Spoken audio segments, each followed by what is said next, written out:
Well, we are very excited today because we have our friend Veronica Roth with us. Yay! I have been obsessed with your books for a long time. We've known each other, like we sort of danced around each other for a long time.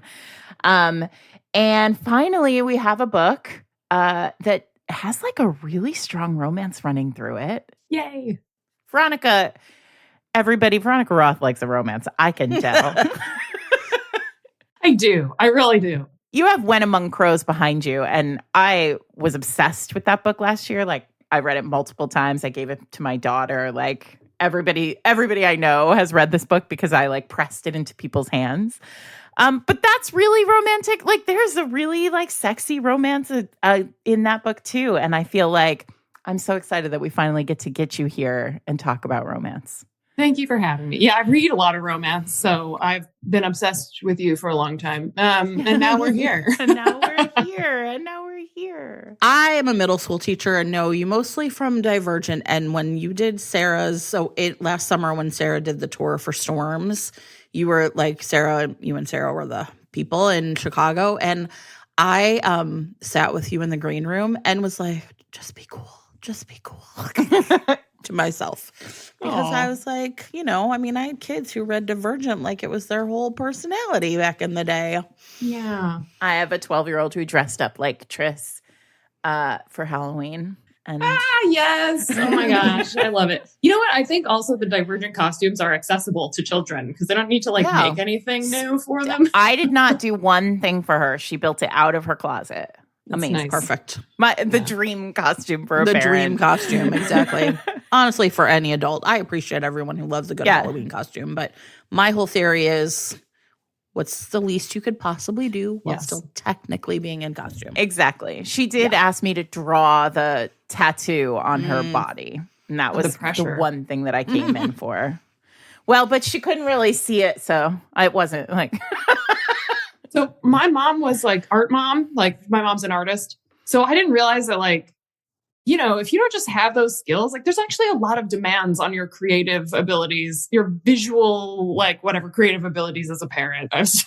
Yes. Oh God. When I don't have any of those skills and people there's a lot of it just feels like kind of a mom competition, which I try very hard Halloween, to never participate in. Yeah. And I had a friend who'd be like, what are you going to do about Little Romance's Halloween costume? And I'd be like, well, I have a job. So I'm planning to buy one. I'm going to buy one. Yeah. That is the best thing about being a working mom is you can just buy shit. Yep, my mom can. And now you could go to Etsy and buy a good one. Oh, that's true. Not just put on a trash bag that's painted red and call it, Spider-Man. There's nothing wrong with that, Sarah. Did you have are you a Halloween person, Veronica? I really love the accoutrement of Halloween, but no, because I am not, people who can't really fully commit to a costume. That's me. I just can't do it. So I never got into it really, but. Yeah, I like the idea. I wish I were. My thing is in my head, I feel like I could do it and then I just don't. So but I wish I were somebody who are committed to costuming. I'm always impressed when, you do this, you go to Comic-Con and I am always impressed with people who just cosplay. I know, they're amazing. They'll be like, I built this out of toothpicks in my backyard. Yeah, you posted something to somewhere recently. You were at Comic-Con, I think, and two people came as a first draft and a special edition. Yes, it was BookCon. Yeah, they were awesome. I really loved that. Yeah, and the first draft was she had a bunch of crumpled paper on her makeup was smeared. It was very detailed. The photo couldn't capture it. It was incredible. Yeah. Nice. That's cool. Well, everybody, welcome to Fated Mates. I'm Sarah McLean. I read romance novels and I write them. I'm Jennifer Prokop, a romance reader and editor. And we are here with Veronica Roth, author of many, many wonderful books, including the Divergent series and her most recent book, Seek the Traitor's Son, which is the first in a new romantic dystopian fantasy, is what we're calling it. Yes. a We're duology. very careful about this. Yes. And so maybe we should begin with, well, first we should say welcome again, Veronica. Thanks for joining us. Thank you. Thanks for having me. This is going to be fun. And we have Veronica has chosen a trope in romance she'd like to discuss, but we're going to hang out with Seek the Traitor's Son for a little bit here. And maybe we start with romantic dystopian fantasy being a very sort of clear choice, as opposed to, say, romantasy, which is what we hear a lot about. Yes. So why? Yeah. Well, the reason is because you want to be respectful of the genre expectations of romance readers. And if you set them up to think it's a romantasy, and then it's a subplot still. And when romance readers read this book, they're like, it's a small subplot. And I'm like, okay, it's not a small subplot, but I don't know. But comparatively, I understand that that's true. So yeah, so it's just about like wanting to prime people for an accurate experience. Yeah. I mean, for what it's worth, as somebody who's read a lot of your catalog, it is the most romance I think you've ever done. Yeah. I mean, I would think. Veronica is shimmying, everybody. I just want you to understand right now. And there was I like love this. A shake and a shimmy. It was very sexy. Yeah. And I love this because I feel like this has to have been born of like during the pandemic, you feeling like, I gotta write kissing. Like it's too dark. People touch each other. It's I'm not sure too anyone Veronica knows. Rothy out here in the world. So yes, it was sort of. Yeah, I started in September 2019, so it's been a long time coming. Yeah, but a lot of that is, of course, like over COVID, all that dark period. Yeah, and so talk a little bit about how the book came to be. I didn't realize that you'd been writing it for so long, or working on it for so long. I think dystopian and romantasy are not the same. And so I wonder if like that's also part of maybe something I would love to hear you talk a little bit more about, like maybe both like in-house, like sort of what were the discussions about what to call this. But I mean, I think dystopian is so different than romantasy, even though they both are kind of under that big speculative fiction umbrella. Yes, very different. And I think I was resistant initially to calling it dystopian just because it's more like, it's just science fiction fantasy. Like, yeah, but it is on Earth. So I think that is why they wanted that label. Also, to be honest with you guys, everything I have ever written has been called dystopian because of Divergent. So it's kind of like, okay. Right, yeah. But it's fine that you say sci-fi because I got like about halfway through this book, I was like, wait, this is really sci-fi. Yes. Yeah, it has those elements for sure. Yeah. But I also know that you think about this as like it's a book that's straddling a lot of genres. So can you talk about that? Yeah. So I wrote it I wrote it while cheating on other books, to be clear. So that's why it took so long, because I wrote Chosen Ones, Poster Girl, Arch Conspirator, When Among Crows, and To Culture Razor while I was writing this book. So it's just like, it's the book I worked on for fun while I was working on other things. And I wrote 10 drafts, sort of incomplete drafts of it. Oh my God. Like some were very short. We're talking like 50 pages or, but I sort of bounced back and forth between fantasy and science fiction with each draft. So I just couldn't figure out, because I love both genres a lot. And the type of science fiction I write is a little softer. So it's not like obeying hard science rules, so it's a little bit close to fantasy anyway. And so figuring out that exact calibration was part of the fun of experimenting with this book. But I think it was like, I tried it once as YA. This was hilarious, by the way. Just if you've read this book, like having them be younger makes no sense at all. Anyway, I just wanted to try it, I think because I started in YA and I thought, like, am I ever going to go back to it? Like, actually miss the teenagers. I really like them. I like doing school visits. I like that part of the job. You can come to school anytime. Yeah. I have a teenager who'd love to have you over. I love talking to them. And I think they're hard for a lot of people to talk to, for good reason. And so it's like, if you can talk to them, then you should. Yeah. So I've always been like trying to get back there. And I was like, so I try every idea as YA. And this one is just a funny choice for that. But I think during that draft, I discovered the fever, which is such a huge world building element in this book. So to explain for those who haven't read, the fever, this futuristic Earth has been overrun by this fever. Everyone who catches it dies, and half of them come back to life a couple days later, regenerated and with special abilities, usually pertaining to memory. So there's like the enemy nation that has embraced the fever and worships it as a god. And then there's our main character's country, which is much smaller, and they are committed to quarantine. So you can tell that I wrote this during COVID. But yeah, so it was at that point that it became like plausibly dystopian. And that was like draft 8. So, oh my God. Yeah. That's amazing, because I also think, like you said, some of the drafts were like 50 pages. I think one of the interesting things one of the ways I think of you as an interesting writer now is that you are really playing with length. Like your stories are the length that they need to be. And I mean that because, I already talked about When Among Crows and To Clutch a Razor, but both of those are really like beautifully done small stories.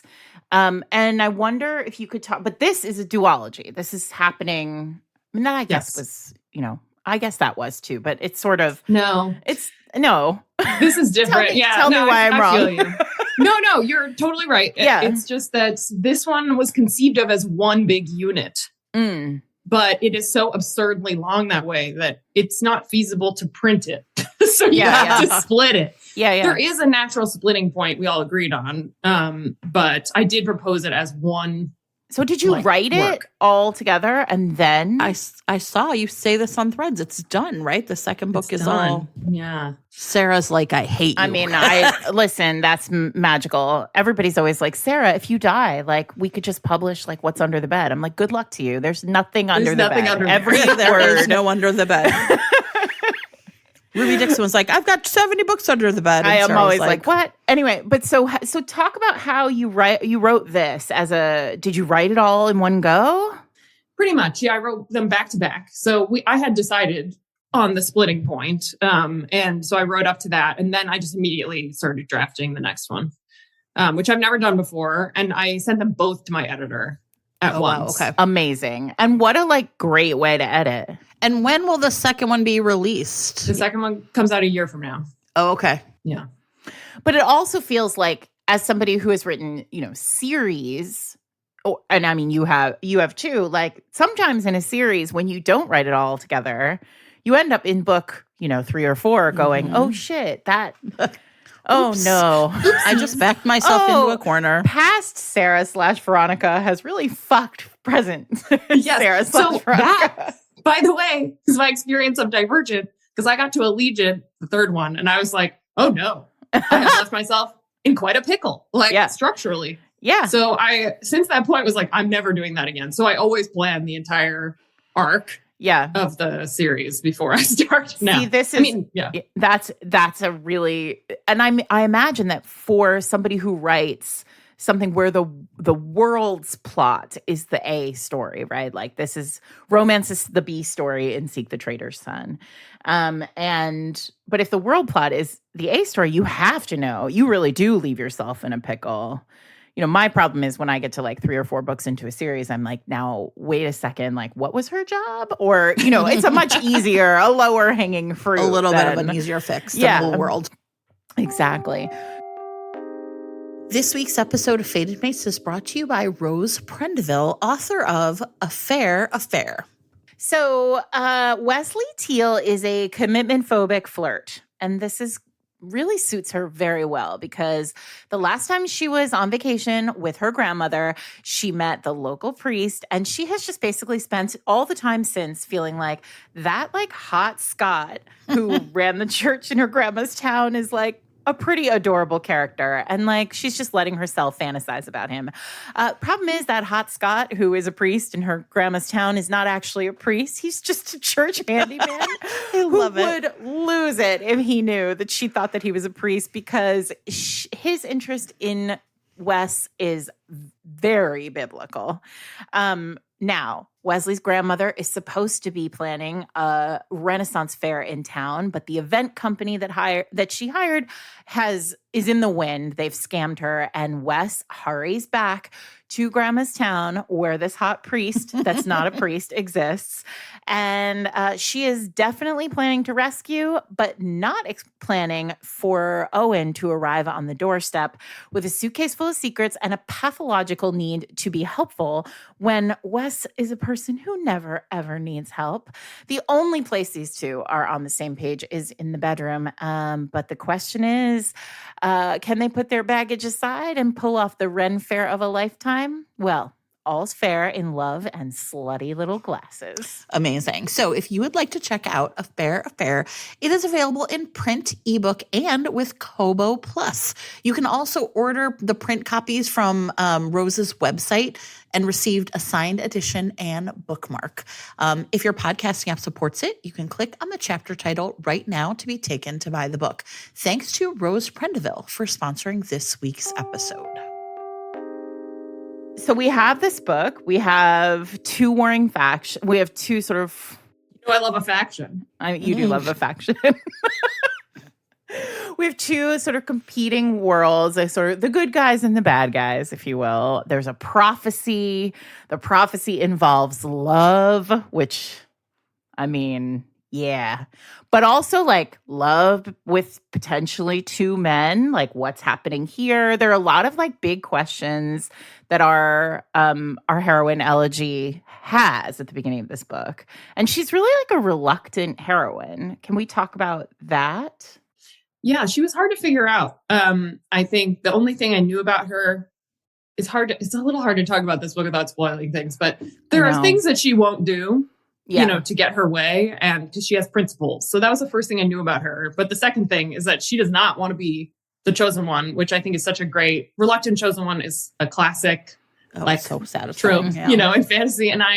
But it's a lot of the time it's like a man, he's like beleaguered, and this thing has been put upon him, and he endures it because he's so strong, right? But so for it to be a woman felt, it's not that it's never been done before, but it feels like still fresh for me. So. I liked it. Yeah. That was the second thing I knew about her. And then we have, is it Theron? Is that how it's pronounced? Yes. And then we have Theron. And Theron is our hero. Well, what's interesting, actually, first of all, for the romance readers in the crew, there is, when we meet Elegy, she is married to a man she really loves. Yeah. This is a really beautiful, I was very upset, I will say. I was like, not to spoil, but I think we have to spoil because we have to talk about Theron. She's married to this like really like golden retriever-y guy who like the moment he shows up on the page, I was like, oh no, this is this is doomed. She cannot be the chosen one with this guy. Like, because he's too great. He's a lovely man who I would be very happy to have to dinner, right? Yes. And she falls in love with him and is annoyed by it, because he's annoyingly good looking. He's so handsome and he's so fun, like charming, and he loves her so much. And there's this great line, which I am going to spoil for everybody because I was like, Veronica Roth just nailing romance from the jump. At one point, they are supposed to get somewhere. Listen, I'm lingering on chapter 2 here. Oh, yeah, right. Like sometimes it's helpful. Sometimes I'm like, I'm going to spoil it, and then I'm like, this is chapter 2. They have to get somewhere, and instead they decide to just fuck. And the line is, and then they spilled onto the bed. They spilled. I can't now. I got to get it right, but it's like out water of a poured pitcher. from a pitcher. They spilled onto the bed line. like water poured from a pitcher. It's so beautiful, and I was like, "Oh, Veronica, you're about to really come for us in romance here." And then, I mean, to be fair, anyone who read the back of the book. Mm-hmm.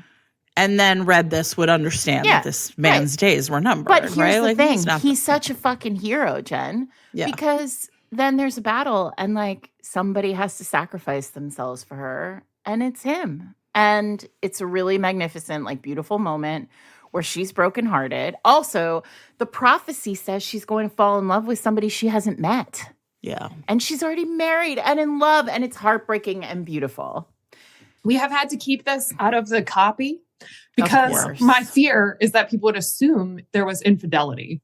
And I was like, I mean, that's such a turnoff for a lot of people, which I understand. And so I was just like, no, you don't understand. It's a Veronica Roth book. Someone will die. No, it's so beautifully done. And she's so heartbroken. And you do this magnificent thing in the very beginning with this relationship where we're like, this is like one of the hardest things. This is maybe the hardest thing about the prophecy for her. She's like, how could this be? Mm-hmm. I'm married. I love this man. She's like afraid to tell him about the prophecy. Again, everybody, we're in the like chapter 1 here. I'm not spoiling anything. It's really beautiful. And anyway, I just wanted to like take a moment and tell you how beautiful that is. Like a good prophecy has to call into question your very being, right? I mean, otherwise, what's the fun in that? Also, it's great character work. Of course, she's reluctant. Like, now this really does suck. Whatever's about to happen is going to go real south, potentially, right? Yes. Yeah. Anyway, it does go south. And just honestly, guys, just in the first like 75 pages, it's like, I mean, less than that. Veronica's like, why are we lingering here? Because we are. Because it's beautiful. And we are. I mean, I do think an element of like what makes something dystopian to me, though, is that the mechanism by which like we're not in charge of our own lives, really, right? Coincidence or fate or whatever can really fuck you up. Mm-hmm. Feels so much more on the surface of a dystopian, right? Like, I think that to me is like a real hallmark of like when I read dystopian, like what I'm looking for are for people to be like hyper aware of the fact that like the illusion that I'm in control of my own life is just that, an illusion, that no one has that illusion. And I think like that's it. Like you have a bunch of people moving through the world who really are just like, yeah, bad things can happen to me at any minute. There's really nothing I can do about it. Fuck. Mm-hmm. Yes. And it's good, like, fodder for drama. Like, yeah. That's not all it is. Just as a genre, dystopian has a history of being about kind of social critique and observation. Yeah, of course. But there's also just this, like, feeling of danger, I think, that's kind of inherent to dystopian. I mean, my favorite book to teach is dystopian. Yeah. So, House of the Scorpion, I love you. So, yeah, I mean, I do, but I think that's why. It's like, right, you're saying, like, and I think that's it. Like, the world itself is, we're saying something about, like, the world as it exists, but also, like, how do people exist in a world when they know that? Yeah. Right? That's true. Anyway. Yeah. And my philosophy of Shearer, that's Elegy's husband, is that I did not want to sabotage the character. So I did try very brief scenes where I kept him alive. And I like let that tension exist on the page. And I didn't like it because there was no way to do it without making him suck suddenly, which is a choice that you could make. But the book is dedicated to the second ones. And the reason it's vague is because it was to second loves, because I married the second love of my life. And so I always want to like honor that as a real, the person you love when you know yourself a little better, which doesn't negate like the importance of first loves, but it's just, it doesn't get as much attention. I feel this like the second person in the love triangle or whatever. Well, you're also like battle tested, right? When you hit the second one, like you said, you're a different person. And that's where we are with Elegy when, time passes, she, finds Theron, other things happen, but ultimately we are in a place where Theron arrives. And talk to us about conceiving this hero. Well, he came first. He was my first. Yeah. So she was harder to figure out. Actually, that is always true for me. The women are harder to figure out. I feel that like, that the reason why is like very obvious. It's just that, I find women to be like incredibly interesting and compelling, and I spend most of my time with them. So I feel like I'm like, okay, got to get it right. Like really figure out who she is, because that's really going to be, it's going to be tricky and it's going to be important. But it's not that men are inherently simpler, because they're not. But I think because I know they're like typically they're a love interest. So I'm like, oh, I know exactly what kind of guy I'm like interested for this one. So for him, yeah, he was the first character I thought of. And he's an interesting one. I think to me, like my philosophy is that most romantic heroes that we write about, they're kind of an exaggeration of something that you already find attractive in real life. Because like the mistake people make about romance is that like, well, the women are in danger because they like an alpha male. What does this say about, about women? And it's like nothing. What it says is that women are attracted to confidence, and that there's a nice, like dramatic fun in exaggerating that confidence and like letting yourself be carried away on this fantasy. But Theron is like an exaggeration of sensitivity and vulnerability. So he's preternaturally emotionally like empathetic, whatever. So he can feel like what other people are feeling in his body. And I thought that was like romantic, because what you want in real life is someone who can be engaged with you on a deep level. And he has to be. So I think that was kind of where he started. But he's not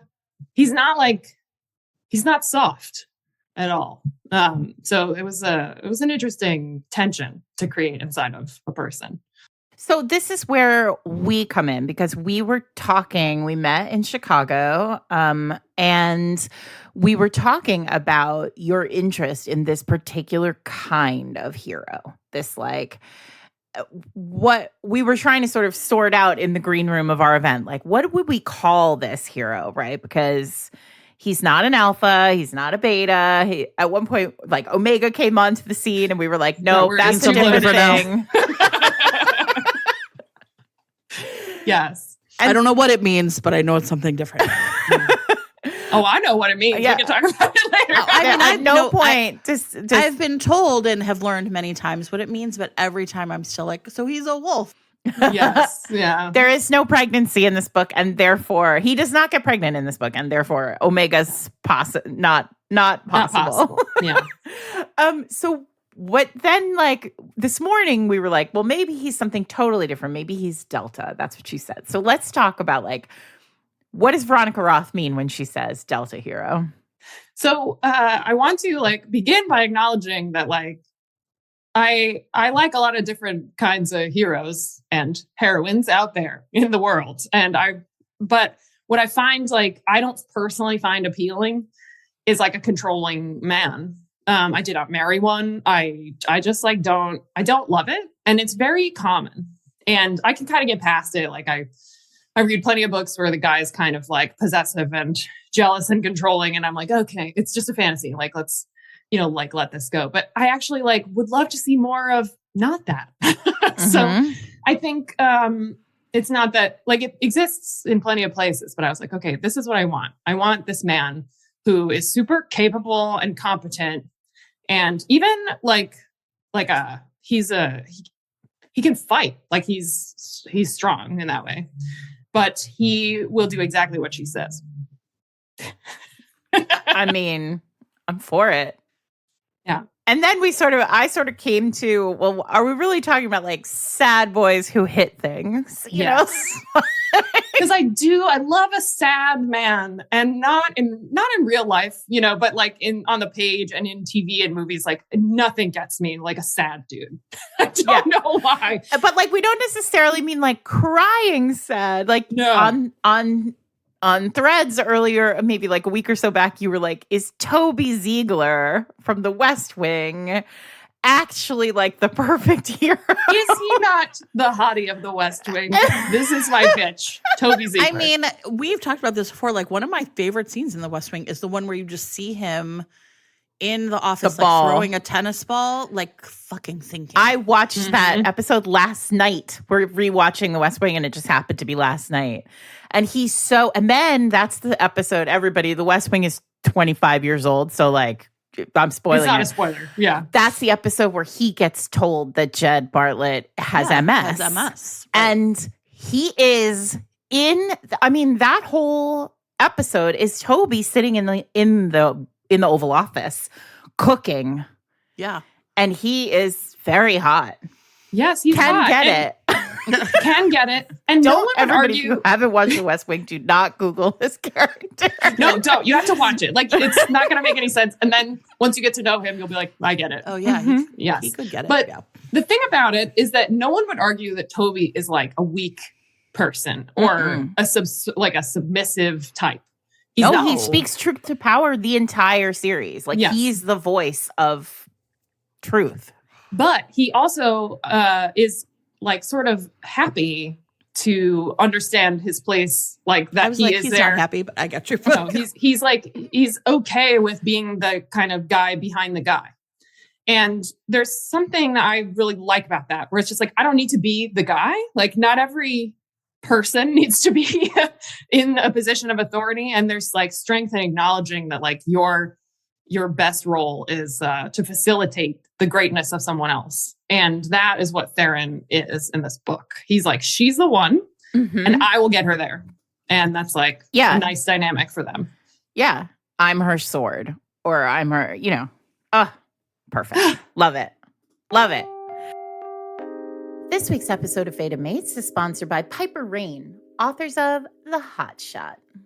Okay, so Piper Rain writes a great romance, and this is the first in their Dugout series, which takes place here in Chicago. So what we have is Leighton. She is a single woman, a labor and delivery nurse, living a quiet life. Everything's fine until all of a sudden she's navigating guardianship hearings for her cousin's 3 kids.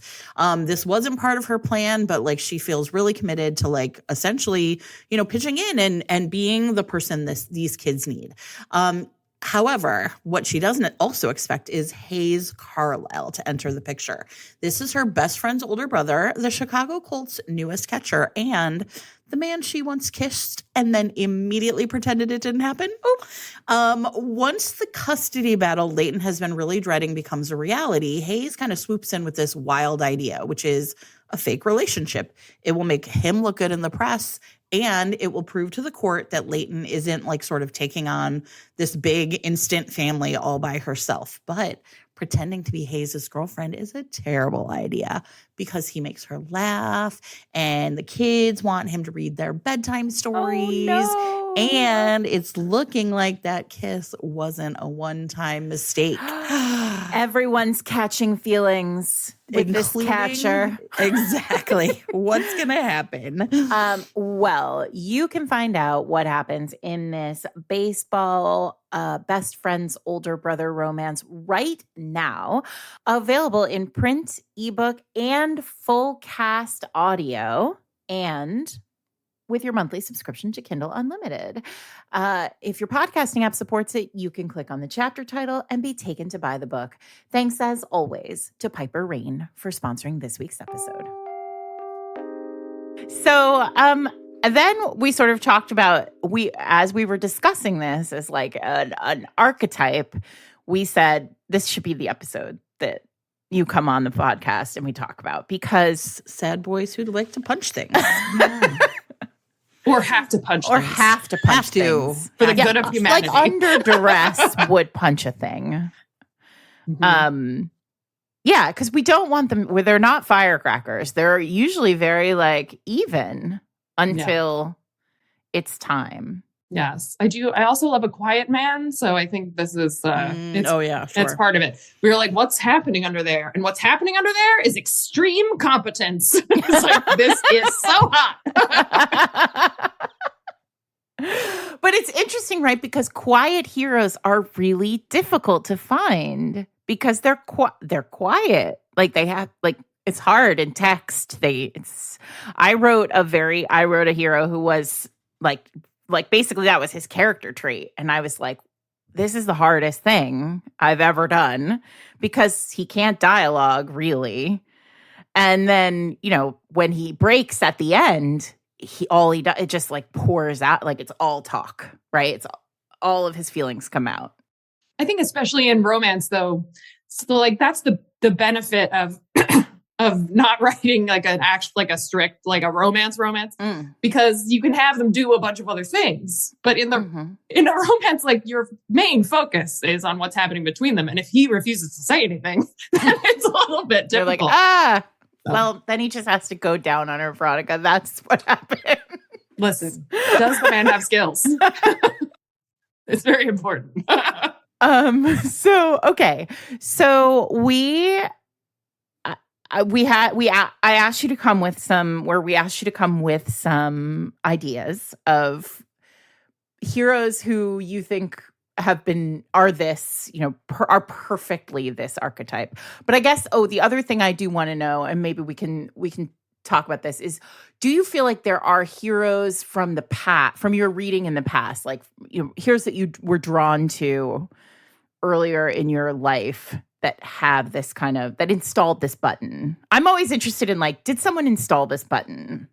The one I remember is on TV, like, that really created this thing, and it's Angel from Buffy. Oh, so sad. He's so sad all the time. God, so honestly, sad. to the point of being annoying eventually. Yeah, exactly. Yeah, he's so sad, and he's so capable of, like, killing everyone. But he also respects her a lot, and he will fight with her. He doesn't, like, try to stop her from ever being in danger. He just is there when she needs him. And I think that's the perfect, like, that's where he came from for me. I saw Buffy reruns on TV as a kid, and I was like, that guy. That guy. Yeah. Yep. Interesting. Okay. That's actually really good. That's like a perfect sort of prototype. I remember realizing that, like, I only ever write the trope that is a battle couple, so they fight together. That's it. That's all I ever do. I feel like, do you think Fox Mulder has some element of this? Ooh. Yes. I mean, because I feel like for him, it's like being misunderstood a bit, right? Like, I know this thing is right, but, like, for whatever reason, the world around me doesn't see the things I see. And then here is, like, this perfect woman who he's obsessed with. Yeah. Yeah. But I can't say that because I'm, an FBI agent. Yes. I think that is a great example of it. And he's sort of got a morose quality. Oh, yeah. I mean, God, that man could mope like nobody's business, Just sitting alone in his little sad office in the FBI basement. Yeah. But the actual literary one is Tobias from Animorphs. Animorphs is a children's series that is shockingly dark, like, really, like, could not be darker. And Tobias is, like, the sad boy from, like, the wrong side of town. And it's so old, I'm not going to bother not spoiling it, but he, like, I think to sacrifice himself for the good of all or whatever, like, he transforms into the hawk because they can turn into animals in this series. They have, like, special alien granted powers to turn into animals. I will put everybody on show notes. I'll put these covers. They were, like, real groovy. Oh my God, they're bananas. But yeah, so they can turn into animals, but they can only do it for an hour. Otherwise, they get stuck that way. And he turns into a hawk and gets stuck that way for the rest of the series.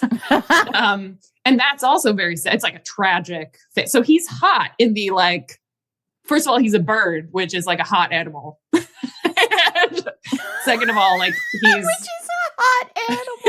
There are hot animals and there are not hot animals. Wolves? Birds? Hawks? Yeah. Yeah, I don't know.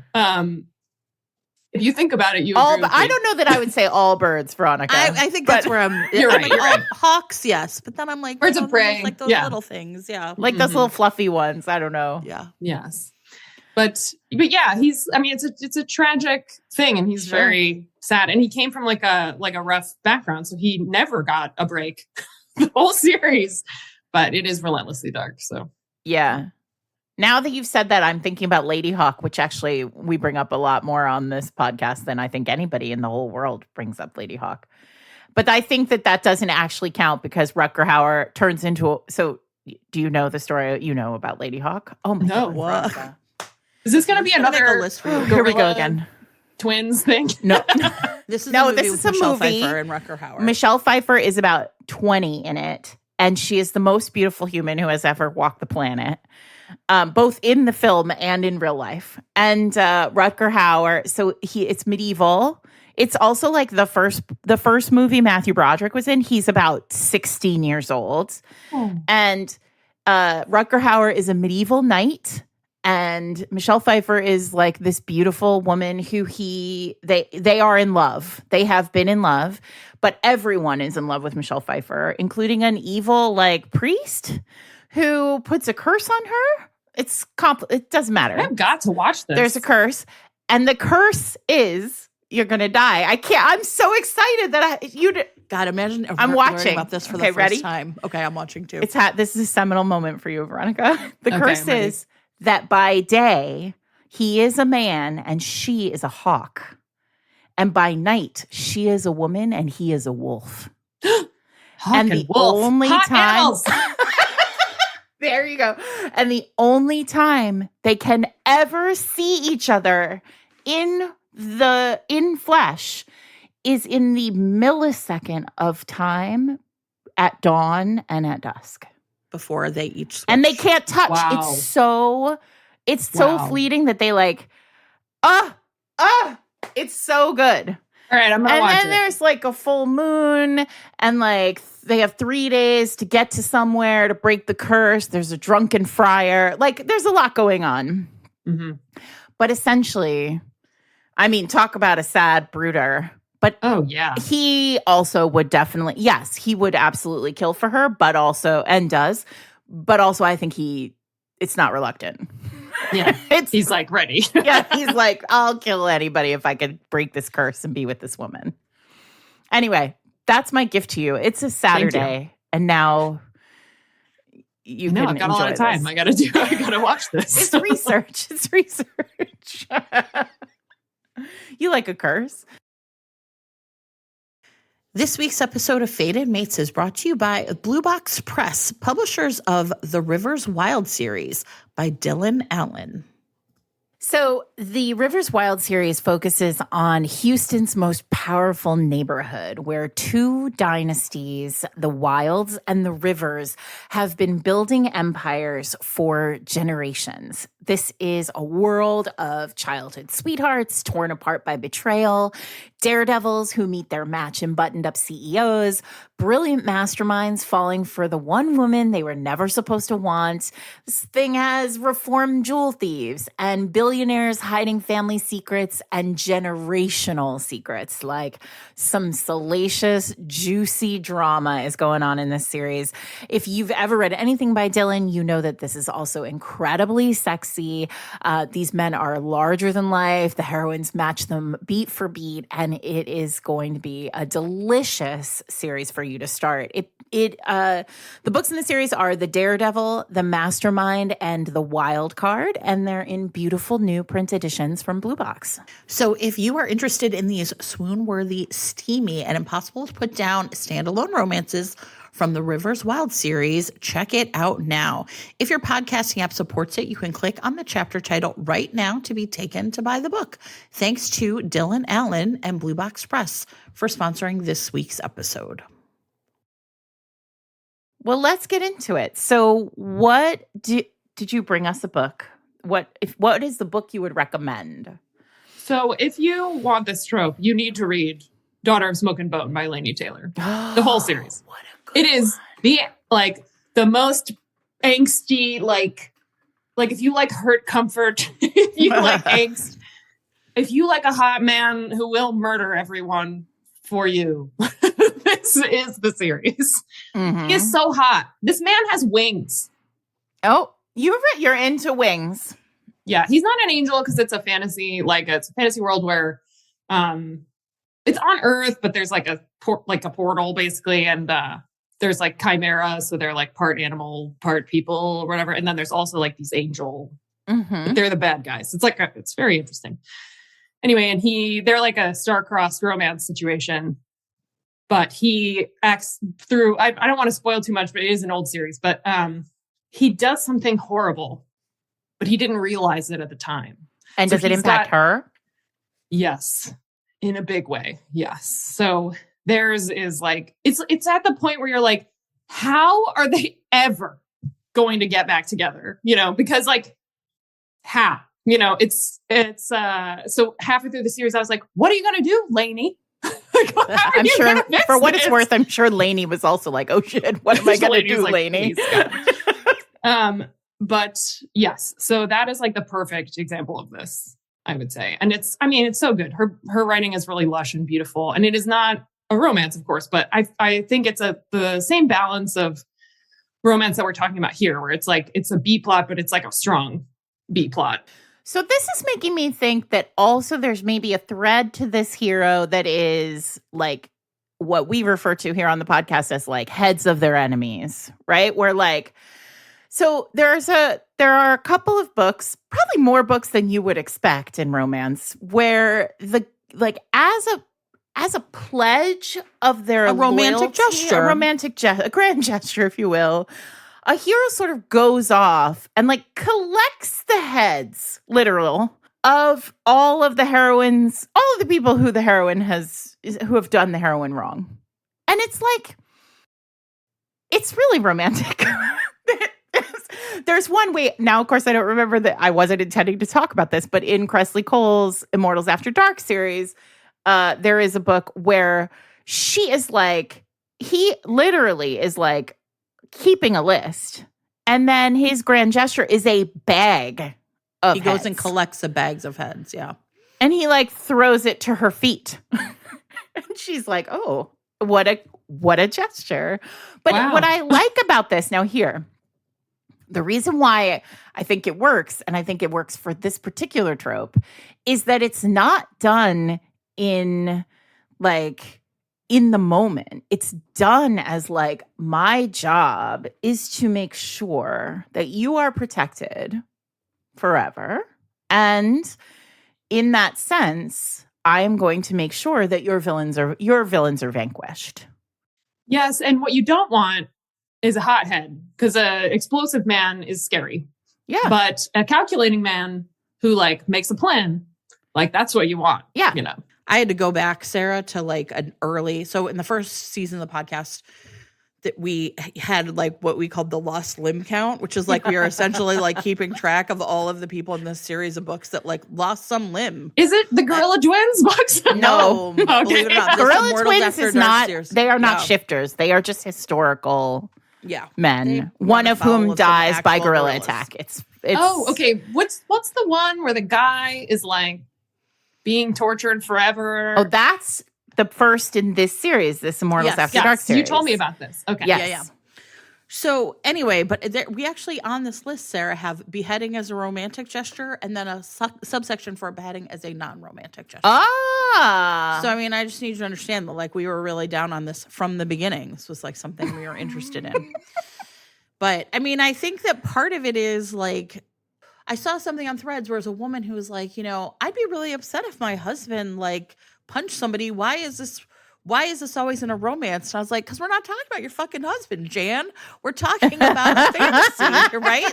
People have got to learn this. There's a separation between, like, you know what I want in a man in real life? Like, I don't want a sad man. I don't want like a morose, like brooding, like won't cheer up guy. Like, you know, me and my husband, we're pals. We have fun. Yeah, that's a different thing entirely. Yes. Shadow's Claim, is that what we're talking about, Jen? Sure. You don't have the list. Well, I was looking at Lothair, which predates that. Oh, We are I'm keeping pretty the list sure all the it's time. Shadow's Claim, everyone, that I'm talking about, where there is a bag of severed heads. And it is a romantic gesture. Yeah. And I do think that in that book, Trehan Daciano he is sad. He is obviously also a Cressley Cole hero, which means like he is also just like angry and all the other feelings. But you know, he's just the calculation that these heroes have to make, right, in order to choose to punch someone in service to their partner. Well, I also like when they punch walls. I will admit this. Well, but that's a hot-headed thing. Well, it's true. I do think it's a little different. It's like, right, like I have feelings and I don't know where they're going to go. So I guess they'll just go out my fist, right? I mean, I think that's it. It's like there's like right, feelings can enter your body any number of ways, but they can only exit one way. I too love a wall punch because it's a little like, I will not hurt anyone else, but I will hurt myself, which is like self-sacrificial, right? Yeah. Just sort of. Yes. And in Lothair, he punches so many walls at some point that like the wall actually falls down. And I was like, correct. And then he's ready to admit that he has feelings. So, I mean, I do like this. I do like it when they punch walls. But I mean, I also think like this isn't just, I mean, I've been reading Dungeon Crawler Carl, which Sarah's been hearing me talk about. And I actually now have a whole theory that like, if I was smarter and had more time and cared to, I would write like a really interesting essay about how Jack Reacher, Murderbot, and Carl are actually all the same character. Right? That they're all like just like sort of men drifting through the world. I have to survive by punching things. And, you know, I don't want to have feelings about that. So I'm just going to keep punching things. Yeah. Murderbot, by the way, arguably a sad hero who punches things. Correct. Yep. Yes. And I think Jack Reacher is the same. And I definitely think Carl is the same. So, I mean, I do think there's a way in which like when we see it in romance, I think it's like a pretty accurate sort of like, I mean, like, right, what, like the one acceptable feeling a man is allowed to have, like in the world of the patriarchy, is anger, right? And so it makes sense, of course, that like we would get punching as a way of like kind of managing those feelings. It's like the only way. I mean, so Sarah reminded me that like there's a book I love called Managed by Kristen Callahan, where Scotty, who's the main character, he's like the manager for the band. I mean, so talk about competence. Right, deeply locked into, you know, like the band is allowed to have feelings. They are the ones he's managing. It is literally his job to just like keep shit together and keep it all tight for the band, keep everything moving forward. And then when he has like his own emotional feelings, he literally has to like fly away for the weekend and just do like underground fighting. He's a secret MMA fighter and no one knows where he goes. He just sort of disappears into... There's an element to this of like the kind of exhaustion, you know? I also like a tired man. Sure, exasperated man. Yeah, too. where he's just like, he's so tired of holding it together that he just like can't, you know, anymore. And yeah, I don't know. Tired, sad, into it. Sarah, I also was going to say something about Jack in Storms. Storms also, their romance is really the B plot, right? Like, despite what people say. It's really, what a B plot. What a B plot, right? But I really laughed because at the point where he punches out Alice's like dumbass ex-boyfriend who shows up, I remember thinking like, I wonder if like I wonder if the normies reading this are like, wait, what just happened? Right? So, probably. That's not how people act. And romance readers were like, fuck yeah, it's a romance. Right? I recommended Storms to a friend of mine who really only reads, she reads very like normal. Yeah, she doesn't read genre fiction of any kind. And which is fun for us because I'm like, good luck with these books of mine. And she was just like, it was so sexy. And I was like, yeah, I mean, it's not like that surprising. And she was like, I've never. Like, she just was clutching her pearls about it. Pearls. And I was like, this is very funny. I have some books for you to read. Did she enjoy it? Do we feel like she finished it, though, and enjoyed it? Listen, she loved it. You know, she's not going to give it to her mom.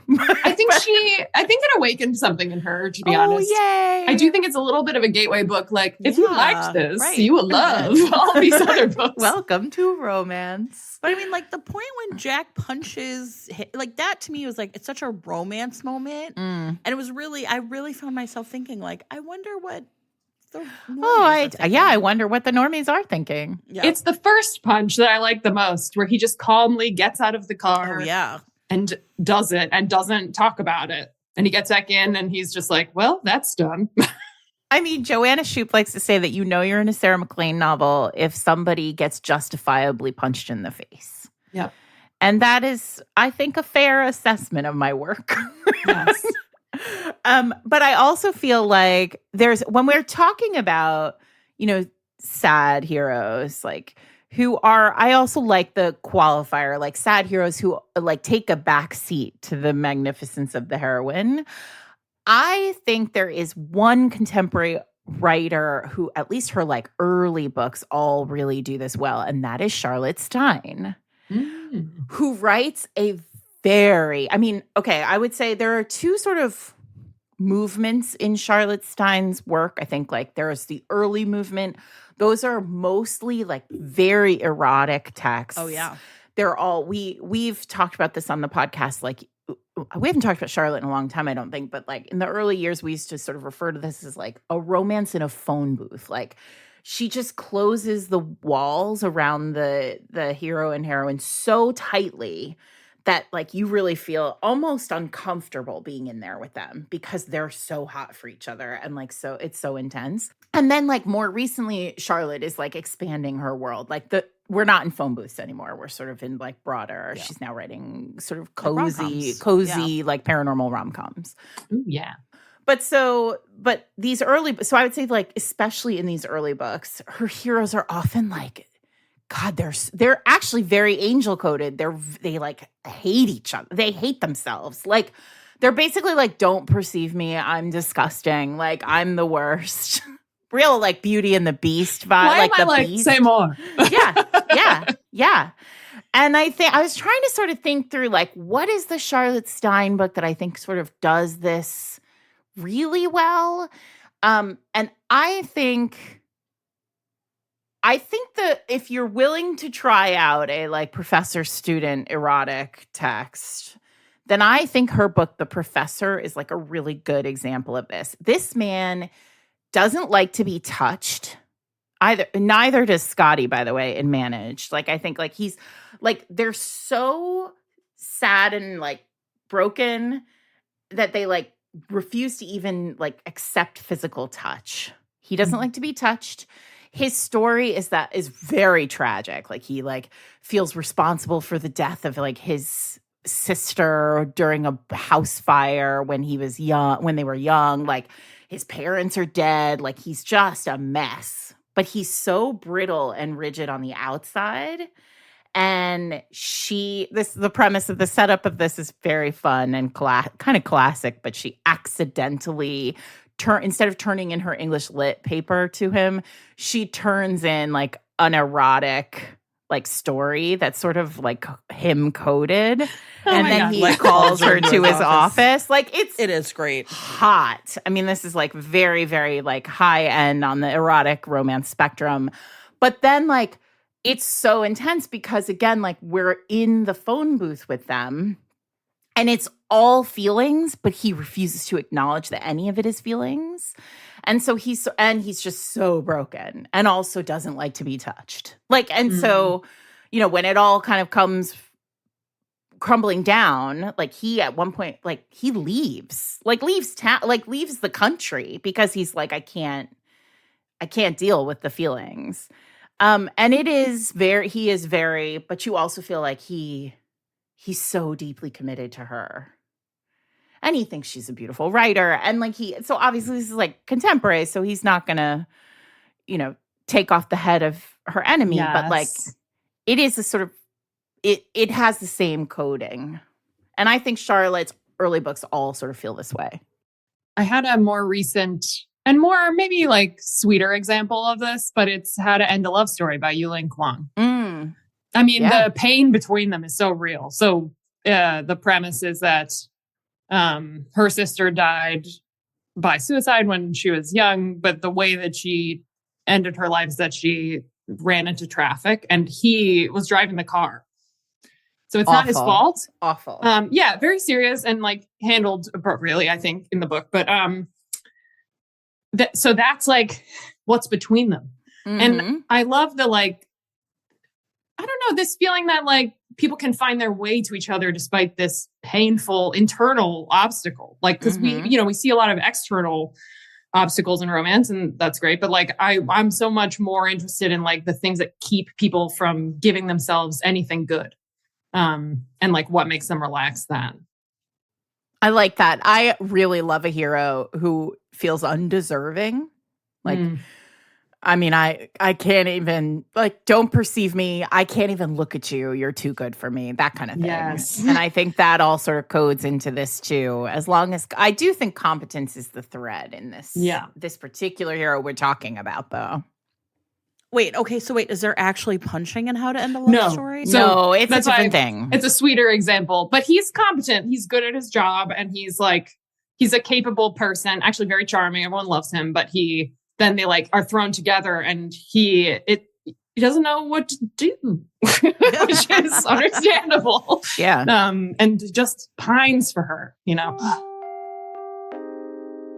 This week's episode of Fated Mates is sponsored by Lumi Gummies. Consistent, mellow, and super delicious, Lumi Gummies are specifically designed to make you feel good, not stoned. Whether you're looking for an end-of-day distressor, a midday mood boost, or help getting the best sleep ever, Lumi Gummies has a strain that's right for you. You like sleep. I do like sleep. And you know what? I mean, me too. This does help me sleep. And, you know, it's funny because for me, people have heard me talk about this. Like, I kind of battle restless leg syndrome. And, you know, some nights are just like better than others. And I like have my like regular medicine, but sometimes I'll wake up in the middle of the night and just like have a hard time getting back to sleep, right? I mean, it's not like, you know, I just kind of like sometimes I wander around the house. Sometimes I want to get a snack. And then sometimes I want to take a gummy. And whatever it is that feels right, like it just helps me go back to sleep and just really like kind of sleep through to the alarm rather than like kind of constantly feeling like I'm waking up. And so it is a terrific thing. Well, Lumi Gummies are available nationwide, direct to your mailbox. You can go to lumigummies.com, that's LUMI gummies.com, and use the code FATEDMATES for 30% off your order. Again, that's LUMI gummies.com, code FATEDMATES. lumigummies.com, code FATEDMATES. Thanks to Lumi Gummies for sponsoring this week's episode. And from sponsoring my sleep. I love this trope, but I also don't always remember it. I don't know how to explain that, right? Like it doesn't like sort of hook into my memory as like, oh, this is like a memorable thing about this book. So I did ask in our Discord. I was like, you guys remind me of books where this is the king. Like, where do people do this? And then, of course, they listed, like, books I'm like, yeah, I read that. I love that book. I read that. I love that book. So I do want to, like, give a heads up because the two books I will end up talking about, like, straight up were people in the Discord reminding me of books I'd already read that have the, like, sad boys who punch things. This one, though, they're very different. So Rachel reminded me of how much I love The Dragon and the Pearl by Jeannie Lin, which is the second book after Butterfly Swords, which is awesome. Also, he's kind of a sad boy who punches things. He's like this like sad assassin on the run. But in The Dragon and the Pearl, Li Tao, who is like kind of the villain of the first book. And this is in Tang Dynasty China. So it's like 1770 something, I think. He is like sort of like a fixer almost, an assassin, kind of like a bad guy who like works for the emperor. And he ends up going to the home of like everyone calls her Lady Ling, and Ling Suyin is essentially was like the emperor's, the previous emperor, the one who had just died, like his most famous concubine. And everyone thought that she was essentially like, you know, I don't know, like just sort of like a negative influence on the emperor. Like there's all these things, right? Like whatever, like just like she had this reputation for having like almost like stolen his attention away. And, you know, just everyone was like, yeah, she's like the real fucking deal because look what she was able to do to the emperor. So anyway, not too far into the book, like pretty early, Li Tao, there's this like intense chemistry between them. And they have sex, okay? And basically he like thrusts into her and realizes she is a virgin. But they're already doing it, okay? And so here's the great part. He really can't stop himself because, and it's like, listen, the way this scene is written, we're in her point of view, and she's like, God damn, they told me this would hurt, but whoa. And she's like reading on his face that he kind of hates himself for keeping going. And it's like, so then he like makes fists and they're like by her shoulders as he's like pumping away. Right. And then wait, you guys listen, he comes and she does not. And afterwards he fucking punches the floor. Like as he's like getting up, just like punches the floor in frustration and is basically like, how are you, right? The most famous fucking concubine, the woman who was supposedly, you know, like, and basically as it turns out, the emperor had been injured in battle and was impotent, right? You know, and so she essentially was kind of keeping his secret. And so it was like this convenience that she turned into, like, sort of the story was, you know, that she had like sort of like stolen his attention away, but really she was the one protecting the emperor's secret. So then these two essentially agreed to have like a month together, and it turns out he's like part of this assassin clan, and he has to tattoo her. And Ooh, sexy tattoo. Yes, sexy tattoo. And then when like the bad assassins find her and they look at her tattoo, they realize that essentially it's like a mark of protection. And I'm just going to tell you, so like Megan in the Discord, or no, it was Rachel in the Discord who reminded me of this one. And I was like, oh shit, yeah. But like when he literally like punches the ground after they have sex, and part of the reason he punches the ground is because he didn't make her come. He knows that. So he like kind of storms out of the room and then comes back, eats her out because he's like, okay, I gotta like make sure that you come. And then we'll talk about this later.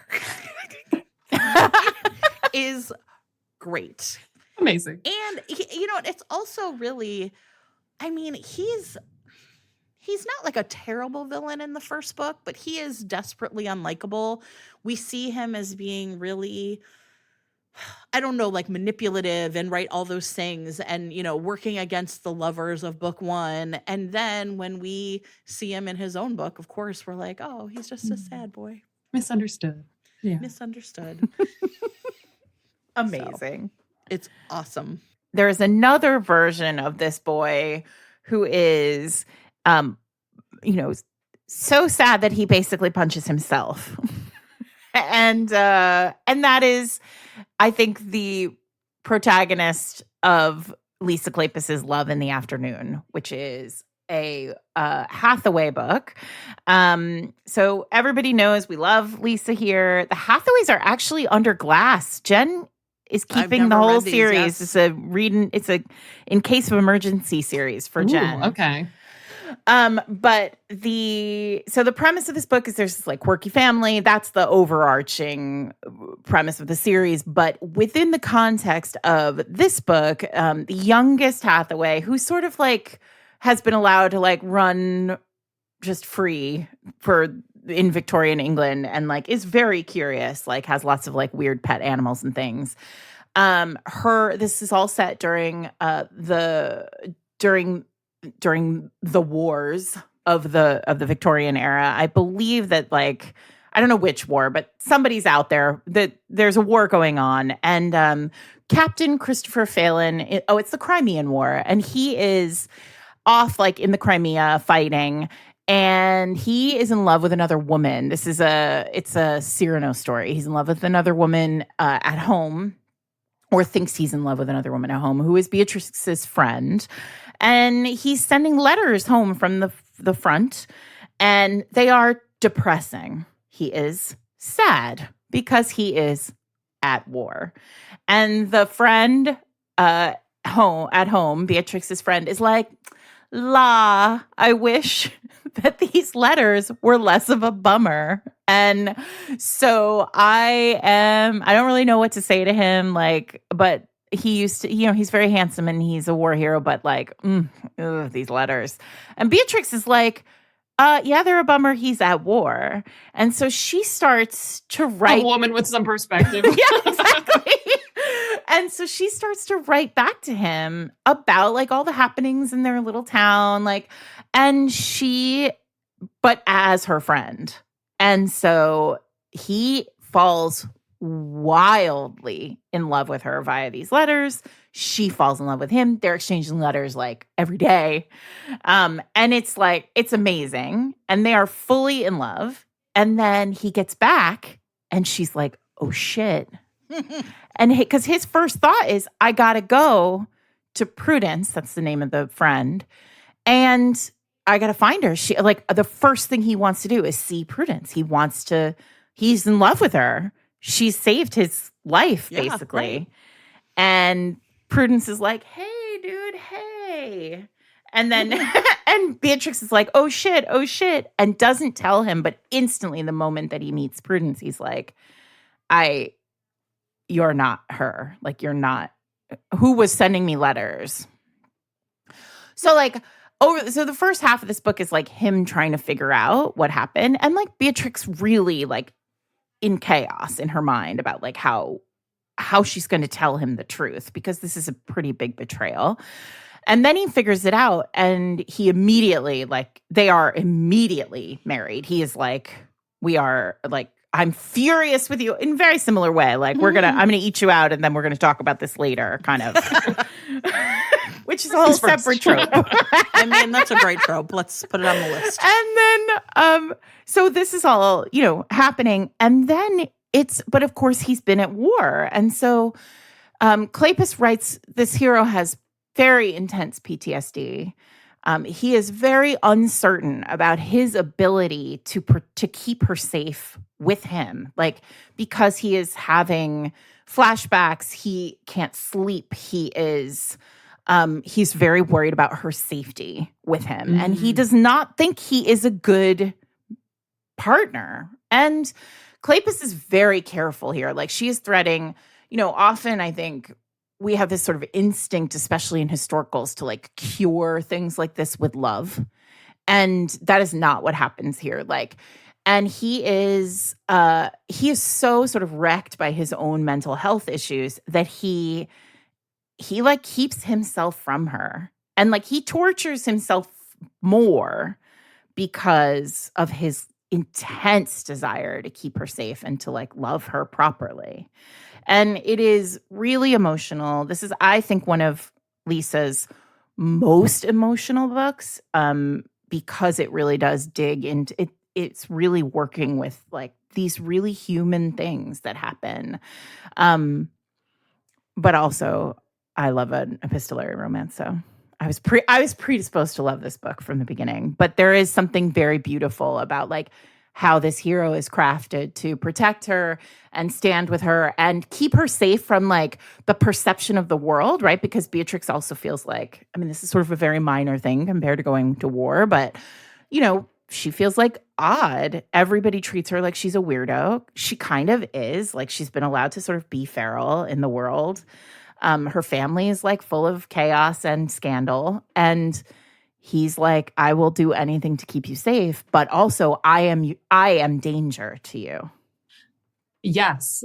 This reminds me of vampire stuff. Oh yeah. Yes. Yeah. It's like the historic, I always try and tell people, like, if you like fantasy romance, like you will also like historical, because the same things like appear, like the vibe will be similar, even though the magic or whatever is not there. Mm-hmm. But Jen, it's interesting you should say that you found this hard to think of like examples, because I also did, even though I love it. I was just like, wait, have I ever read this in a book? I mean, I literally was like, have I ever read this in a book? But then when you start to think about it, you're like, oh, some of my favorite books are this. I just don't think about it that way. Yeah, I just had to look at like everything I'd read. It appears in so many books I love that it doesn't become memorable on its own. Yes. Right. And I think like another, like a really good example, and again, like Meg reminded me of this, and this is a book I've talked about a million times because I love this book. It's Wait For It by M. O'Keefe, by Molly O'Keefe. And in this book— oh, that's a great example. It's a great example. So thanks, Meg, for being my memory. But like, so in this book, so there's the duology is called Everything I Left Unsaid That Begins. And in this book, the heroine has like a neighbor. She lives in a trailer park. And the neighbor's name is Tiffany, and Tiffany has 3 kids, and she has an abusive husband. And at the end of that duology, the husband's brother, whose name is Blake, shows up and essentially like writes Tiffany a check to keep her away from him and his family. Like kind of like leaves her with Phil, who's the bad brother, and like writes her this check. And she's actually like kind of extorts more money out of him. Like, and it's really interesting. We see her as being deeply sympathetic at that point, but also kind of like not really like seeing what's going to happen. And then like she shows up at a later time, and it's clear Phil is abusive to her. And so then Tiffany ends up getting her own book, and the person she falls in love with is Phil's shitty brother, the one who wrote her that check. And so it's called Wait For It. And so in this book, it starts off with she goes to ask for help from her friend, and Blake is there, and he's kind of like being a jerk, and she punches him in the face. Perfect. So she is the one who punches things. And he at this point really kind of realizes how wrong he was, how wrong he was about Tiffany, how wrong he was about Phil, how wrong he also was to keep his knowledge of Tiffany and her children from his mother, right? Because he's like, these kids could have had grandkids. My mother could have had grandchildren. Like, right? Like, it's this really painful moment for him where he realizes how fucked up how he has fucked everything up, like misread everything. And so his sadness is really about, like, he's a deeply competent man who did it all wrong. And so he then like kind of shows up, like kind of the inciting incident of the book outside of like her punching him is that Phil then like essentially like ruins her apartment. She's in financial straits again. And he like realizes how scared she is of Phil, and he offers to help teach her essentially like self-defense. So then we get like sexy self-defense lessons. Oh, yeah. You know what I mean? Which is great. So he's like teaching her to take care of herself, but still at the end of the book, he gets to punch out his own brother. And, you know, but the whole like way that the story turns on, you know, like he cannot be violent or explosively violent. That's how Phil was with her. And so like he has to really learn to respect that like she is going to have a really different kind of relationship with any man who might seem violent, and that her like and the part where he kind of goads her into like fighting back, it's just like this really beautifully written scene where like it's like all of her rage just like comes, right? Like it's very coded as like, you know, like who is allowed to feel explosive rage, right? And so to have a woman in the book be able to like really experience that.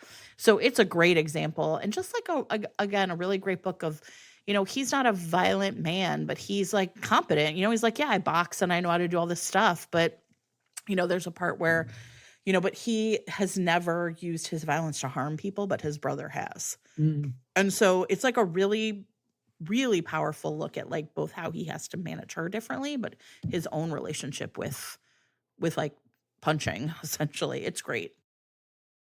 I did think of another one along the lines of like, I don't know, knowing how to control yourself. Paladin's Grace by T. Kingfisher is, I feel like this is a good entry point if people are like, I don't know about fantasy. Like, I want too much fantasy. It's like a murder mystery, but it is primarily a romance. And this man, Stephen, is a paladin, just like a knight, you know, sort of, but he's taken an oath, which first of all, I love a man who takes an oath.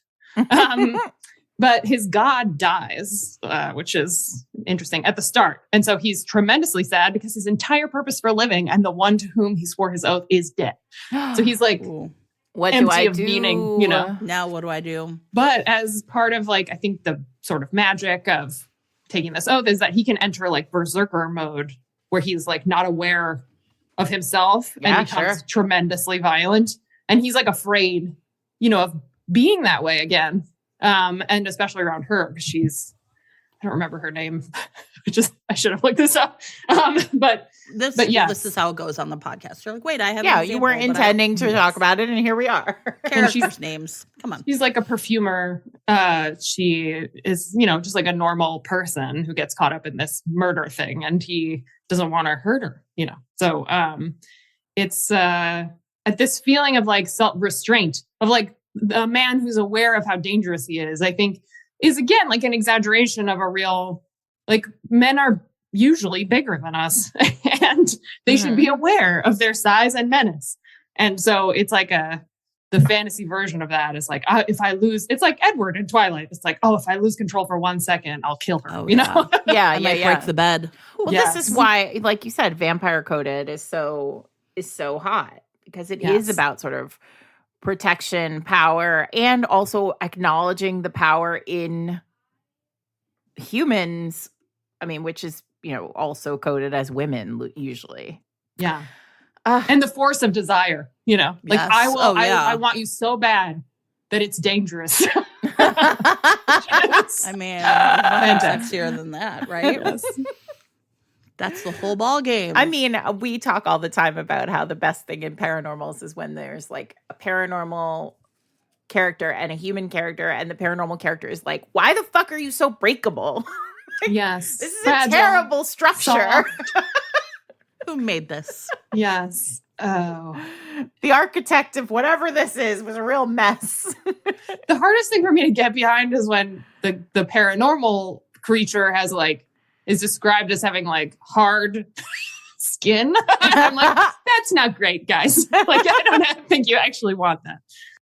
The first book in the Discovery of Witches series sort of has this vibe too. The hero of that.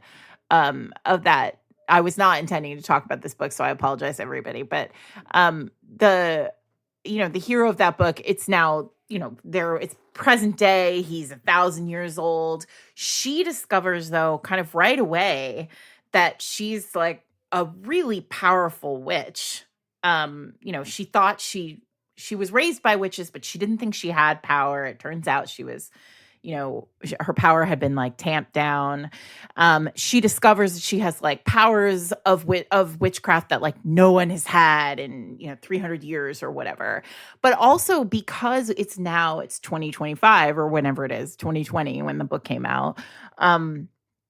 Like these paranormal creatures, the vampires like have like kind of, they're like normal now. Like they go to work.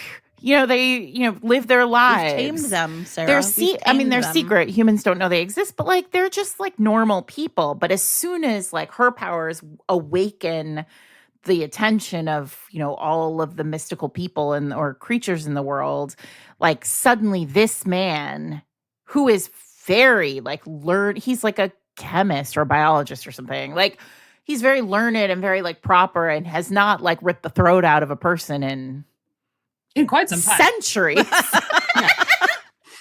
But now he's like, I'll do anything to keep this, witch safe. And in the TV show, he's Matthew Good. And he has like crazy eyes in the TV show. That's true. And he that scene where the vampire man goes like very still because he's like, if you move, I will kill you. Oh, he's very good at that, Matthew Good. Yeah, he's so good at that. He's so English. It just really works out. Yes. So amazing. Yeah, this is a great trope. I love it. Veronica, we are so excited to have you. Tell us a little bit about you. I mean, you obviously have written the second book already. Yes. This series. It's actually taking a lot of self-control not to tell you what it's called because it's had a title for like 2 years. Tell us. No, I can't tell anyone. I mean, I can tell you after, but oh my God. Well, when is it going to be announced and when can we learn more? I don't know. I'm not sure when book, we got to get through book 1 release first and then we'll talk about the timing. So there will be a second book at some point. Will be a second book. It is done. So it's not one of those like, if I get invested in this series, is it never going to be complete? No, it's done. Yeah, it's done. Definitely going to come out. Yeah. And then you made another big announcement recently. Would you like to talk about that? I did. Yeah. So I am returning to the Divergent universe with an alternate universe story that follows roughly the same timeline as the original Divergent, but Triss makes a different choice of faction. So exciting. That's so fun. Yes, it was very fun. It was. And was this just like, is it an idea you've always sort of been noodling or did it just come to you like lightning? No, I was like, absolutely not. I will not be revisiting Divergent. I think part of that is just if you start your career with something, you don't want to feel like you can never grow past that point. And also it carried a lot of baggage for me. So it was, to be clear, like mostly extremely positive and a huge thing in my life that I'm grateful for. But anything that's that popular attracts a lot of negativity. And as an anxious person, I suck all that negativity in like a sponge. So to me, it was like this heavy thing in my life for a long time. And a couple of years ago, I was like, okay, well, it's still selling. Like during the pandemic, when my new books were not doing well because if you can't travel and you can't promote in person, it's really hard to get a book going. So my new book was like not doing so great, but then Divergent sales started to surge because those old mainstays, like books people had already heard of, they were doing really well in that time. So I was just like, okay, I guess Divergent's here to stay. So like I need to fix the way that I relate to it. Oh, and that's the best, really cool. Yeah, the best way to do that was to make something totally new, just so that when I talk about it, I feel like we're talking about the work I'm doing now, and not the work I was doing, 15 years ago. That is really I'm always really interested in, when the early books from an author. I mean, I love early books from an author because I feel like those sort of first books, especially your literal first book, is always it's so like pure. There's like, you really have like kind of opened a vein, and like, this is the thing you've been like dreaming of telling. And so I'm always interested in that. But also I feel like when you have a book that has such immense success at the very beginning of your career, I'm sure it is like, oh, well, now it does sort of like, it is always going to be there. So I love that this is giving you a chance to do something new with it for yourself. So that is coming out in the fall. Is that right? Yes. The Sixth Faction is what it's called. It comes out in October. So that'll be exciting. And there's 2 of those too. And they are also both done. I feel like every author, when I say this, every author is like, I'm going to kill you. I'm going to kill you. Yeah, I think that's, you got to be careful out there on the streets. I know. But the thing is, I sold the team of literary assassins will be after you with their paper cuts. Yes, exactly. I just want you to teach me your ways. That's all. All you have to do is keep secrets for a long time, because I sold Seek the Traitor Son in 2022. So it's not like, or I sold it in 2023, but it was finished. The first book was finished in 2022. So it's not like I wrote all these really close together. I've been writing them for like 4 years. Yeah. But they're all done now. And then are you going back to the When Among Crows world? That's my hope. Yeah. So there's 2 in that series, and I have a plan for the 3rd, but I was obviously like, okay, you're busy. It's going to take a little time. Yes. But that is my ambition. Is the Sixth Faction, is that going to be YA though? Or is it a return to YA then? It is a return to YA. Yeah. I mean, there's a lot of YA authors are like, I think, coming to terms with how, because there was a boom when they're writing their books, they maybe made a book YA or were pressured to make it YA if it was actually better suited to adults. That's not where Divergent is for me. That is a classic YA coming of age story. They're kids. Yeah. Right. Yeah. So, yes, well, it is still YA, and don't worry, it still has a strong romantic B plot. And a beautiful special edition is happening too, because it's an anniversary year, right? Is that true? Yes, there's a very shiny deluxe edition of Divergent out there now. It's beautiful. It's a really nice book, but it has a little sneak peek of the Sixth Faction in the back, just a little, like a portion of a chapter. So it's just enough to annoy you. Excellent. Well, everyone, Seek the Traitor Son is out now wherever you can get your books. It is really great, and it has a very lovely romance that runs through it. It is not the A plot, but it is. No. After I closed this book, I thought to myself, well, I wonder if Veronica Roth will ever come over to our side. Man, I feel like we're heading there. A straight down the. I feel like we're heading there too. I will say. Like, I really love romance. It's just that I also, like, my brain is like, but what about the spaceships and the politics? Well, you can have. You can have that. You just need to have that. You just have to like play with the balance. You just have to switch your balance. I mean, listen, it's like, is it a B plus or is it's like more like a B plus plot? So you're getting there. Yeah, we're moving in the right direction as far as I'm concerned. Yes, but I am grateful to the popularity of romantasy, because I think for those of us who wanted just a little more romance in the fantasy, demonstrated that there is a sincere desire for that in the readership, and it gave us me and Victoria Aveyard, who's writing an adult, like, it's not romantasy, but it's more romantic, whatever, that comes out in the fall. We're talking about this. It's just like, you gave yourself permission. Like, I can do it. So I think that's good for everyone. Well, it is interesting too, because when you wrote Divergent, what is it, 10 years ago? Is 15 years ago. Mm-hmm. So, because there was a pandemic in there. Time. So when you wrote Divergent initially, and Victoria was writing the Red, like, everything was happening sort of right around the same time. It felt very much like then we were still in the world where, like, romance made a book sort of second class in some way. I remember back in the, like, right around that time, there were so many men who were complaining because, like, all these young women were writing their books with kissing in them. And, like, these were not real books. They were not really fantasy. They were not really sci-fi. And the same happened in YA too. So I feel like, that's what I mean. Yeah. And YA are together in this, but they made now a lot of those books YA. Because maybe those men should go punch something. Yeah. I don't know. Yeah. Seriously, isn't that how we deal with I know. feelings? If you have feelings, go hit a wall. Yeah.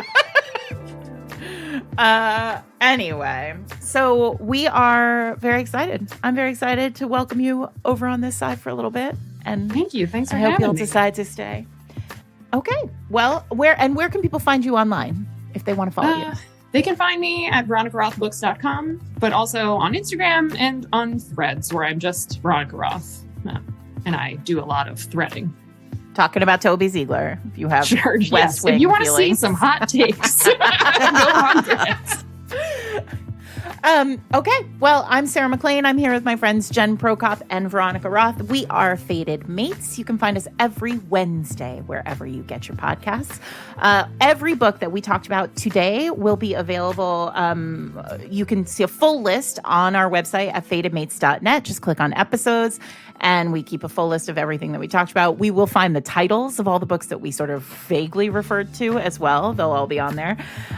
You'll also find links to all the Veronica places where you can follow her, and links to Seek the Traitor's Son, the new edition of Divergent, and pre-order links to anything else that she's got coming, all the many books she's already written.